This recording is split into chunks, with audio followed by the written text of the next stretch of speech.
এখন আমরা দেখছি এন ওয়ে অ্যানোভা বা টু ওয়ে অ্যানোভা। এটার জন্য আমরা যাবো হচ্ছে general linear model ইউনিভেরিয়েট।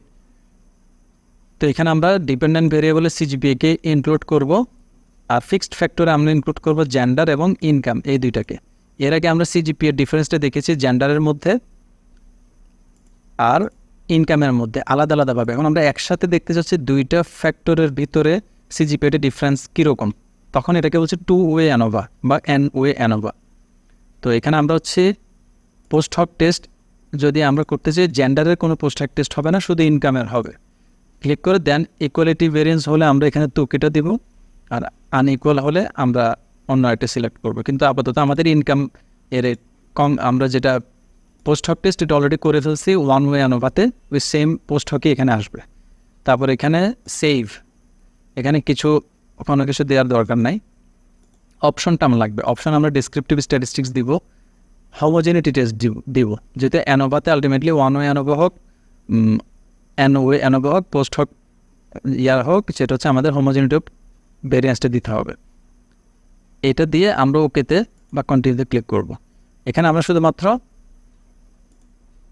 EM estimated marginal means এই জিনিসগুলো আলটিমেটলি এই যে ইন্টারেকশন, যেটা এই ইন্টারেকশনটা আমরা চাইলে এটা ইনক্লুড করলে আমরা ইন্টারেকশনের গ্রাফটা দেখতে পারবো। ঠিক আছে, আমি আপাতত এতগুলো অপশন দেখাচ্ছি না, আমি আগে বেসিক যেটা এটা দেখাচ্ছি। ওকেতে ক্লিক করলাম, এখানে আমার চলে আসছে জেন্ডারে হচ্ছে মেলে 32 জন, ফিমেলে 28 জন, ইনকামে হচ্ছে লো ইনকামের হচ্ছে 20 জন, মিডিয়াম 20 জন, হাই ইনকাম 20 জন।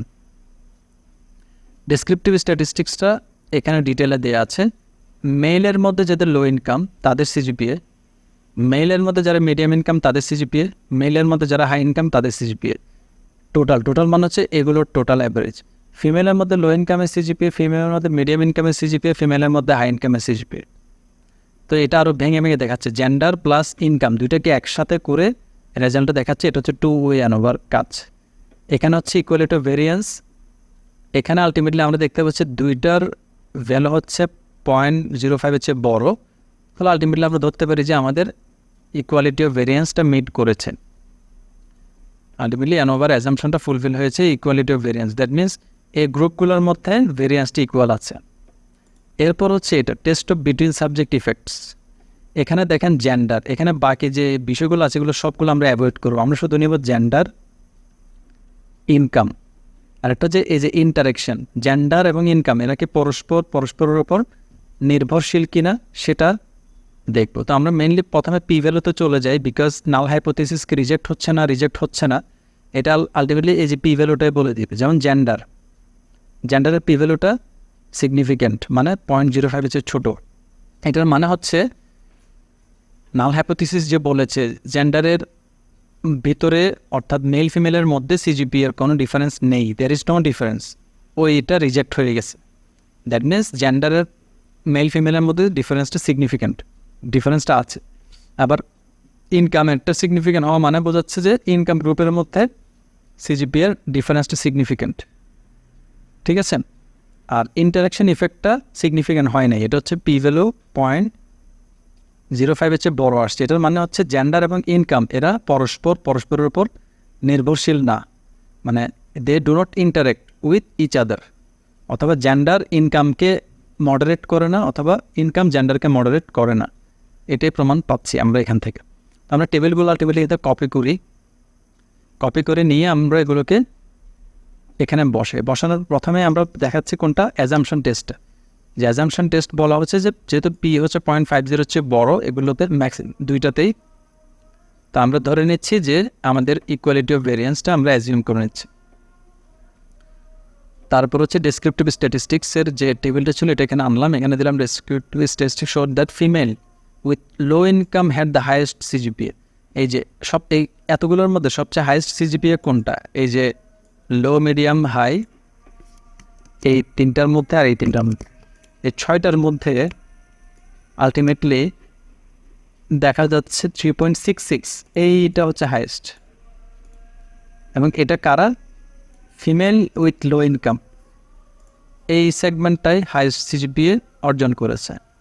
এই যে দুইটা একসাথে আনলে হচ্ছে এই জিনিসটা জানা যাচ্ছে যে এর আগে আমরা জানতে পেরেছি ওয়ান ওয়ে অ্যানোভার মাধ্যমে যে শুধু লো ইনকাম গ্রুপের সিজিপিএ হাই, কিন্তু টু ওয়ে অ্যানোভা আমাকে আরও হেল্প করতেছে শুধু লো ইনকাম না, লো ইনকামের মধ্যে যারা ফিমেল তাদের সিজিপিএ হাই।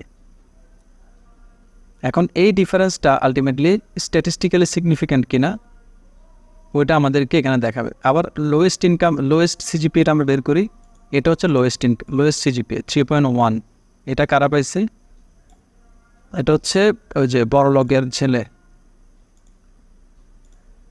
ছেলের সিজিপিএ কম। এই যে মেলদের মধ্যে যাদের হাই ইনকাম তাদের সিজিপিএ কম 3.18। তো আলটিমেটলি এটাতে আমরা বুঝতে পারছি যে হাই ইনকাম গ্রুপ যারা তাদের সিজিপিএ কিন্তু কম, এটা কথাটা ঠিক না। হাই ইনকামের মধ্যে যে এরা ছেলে মেল তাদের সিজিপিএ কম, কিন্তু হাই ইনকামের মধ্যে দেখেন ফিমেলের সিজিপিএ ঠিক আছে 3.57, হাই ইনকামের মধ্যে ছেলেদের সিজিপিএ কম। তাহলে এই গ্রুপটাকে টার্গেট করে কাজ করতে হবে, আর এই গ্রুপটাকে টার্গেট করে কাজ করতে হবে, এটা আমরা ইজিলি বুঝতে পারছি এই টেস্টের মাধ্যমে। এরপর আসি রেজাল্ট অফ অ্যানোভা। এই যে অ্যানোভাতে বলছিলাম আমরা শুধুমাত্র জেন্ডার, ইনকাম এবং ইন্টারেকশন এদের রেজাল্টটা দেখবো। আমি জাস্ট এই তিনটাকে রাখছি এবং এদের পি ভ্যালুটাকে আমরা দেখব। পি ভ্যালু দেখলে আমরা বুঝতে পারছি যে জেন্ডার এবং ইনকাম এরা সিগনিফিক্যান্ট, কিন্তু ইন্টারেকশনটা সিগনিফিক্যান্ট হয় নাই। এখানে এই কথাগুলোর ব্যাখ্যা দেওয়া আছে। বিটুইন গ্রুপ অ্যানালাইসিস করা হয়েছে, রেজাল্ট দেখাচ্ছে যে জেন্ডার এবং ইনকাম গ্রুপটা সিগনিফিক্যান্ট। দ্যাট মিনস যে সিজিপিএটা জেন্ডার ইনকাম গ্রুপের মধ্যে ডিফার করে। এরপরে এখানে যে গ্রাফটা আছে মিন্স প্লট, এই মিন্স প্লটটা আমি বের করে দেখাচ্ছি। এটা হচ্ছে এই পাশে দেখাচ্ছে জেন্ডারকে, এটা হচ্ছে মেল, এটা হচ্ছে ফিমেল, আর প্রত্যেকটা কালার রিপ্রেজেন্ট করছে। এটা হচ্ছে লো ইনকাম গ্রুপ, মাঝখানেরটা হচ্ছে মিডিয়াম ইনকাম গ্রুপ, এটা হচ্ছে হাই ইনকাম গ্রুপ, আর এই পাশে সিজিপিএ। তাহলে দেখাচ্ছে সবচেয়ে বেশি সিজিপিএ কাদের? এই লাইনটা ফিমেল লো ইনকাম, এরাই হচ্ছে সবচেয়ে বেশি সিজিপিএ হোল্ড করে ফিমেলদের মধ্যে যারা লো ইনকাম। আর হাই ইনকাম হচ্ছে দাগ হচ্ছে এটা, আর এটা হচ্ছে মেলদের মধ্যে যারা হাই ইনকাম পজেস করে তাদের সিজিপিএ সবচেয়ে কম। এই গ্রাফটা আপনাকেও এটা হেল্প করতেছে। তো গ্রাফটা বের করতে হয় কীভাবে? এটার জন্য সিম্পলি আগের ওইটাতে গিয়ে এখানে হচ্ছে আমাদের জন্য এটা হচ্ছে প্লট, এটা আমরা হরিজন্টাল অ্যাক্সিসে দিলাম, ইনকামটা আমরা সেপারেট লাইনে দিলাম, অ্যাড করে কন্টিনিউতে দিলাম, আমরা ওকেতে ক্লিক করলাম। দেখি আমাদের এটা আসে কিনা। এই তো আসছে। এটা আমরা এখান থেকে কপি করে নর্মালি আমরা এটাকে ওয়ার্ড ফাইলে নিয়ে যাই। ঠিক আছে, এটা হচ্ছে মোটামুটি আমাদের one way ANOVA, two way ANOVA গেল আর